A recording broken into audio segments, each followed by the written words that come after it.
আসসালামু আলাইকুম রহমতুল্লাহ। ইন্নাদ্দিনা ইনদাল্লাহিল ইসলাম। আল্লাহর নিকট একমাত্র মনোনীত ধর্ম ইসলাম। সূরা আলী ইমরানের 85 নম্বর আয়াতে আল্লাহ তাআলা বলতেছেন, ইসলাম ব্যতীত অন্য কোনো ধর্ম যে তালাশ করে তার ধর্ম কশ্চিনকালেও কবুল করা হবে না এবং সে আখিরাতেও ক্ষতিগ্রস্ত হবে। Islam is a complete code of life.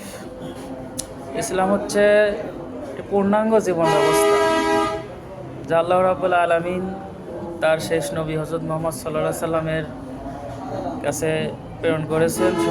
সমস্ত মানব জাতির মুক্তির অগ্রদূত বিশ্বনবীর মাধ্যমে কোরআন আমাদেরকে দান করেছেন আল্লাহ রাব্বুল আলামিন। সেই কোরআনেই আল্লাহ বলে দিয়েছেন, ইসলাম ব্যতীত অন্য কোনো ধর্ম আল্লাহ তাআলা কবুল করবেন না। সেই ইসলামকে নিয়েই কুরুচিপূর্ণ বক্তব্য দিয়েছেন বিএনপির এক নেত্রী পাপিয়া। তাকে মুখ খারাপ করে কিছু বলার দরকার ছিল, কিন্তু মুখ খারাপ করা যাবে না। সে বলেছেন ইসলাম নাকি ধর্মের জন্য ক্ষতিকর, যেখানে আল্লাহই বলে দিল ইসলাম ব্যতীত অন্য কোনো ধর্ম কবুল করা হবে না, সেখানে পাপিয়া কিভাবে বলতে পারে যে ইসলাম ক্ষতিকর।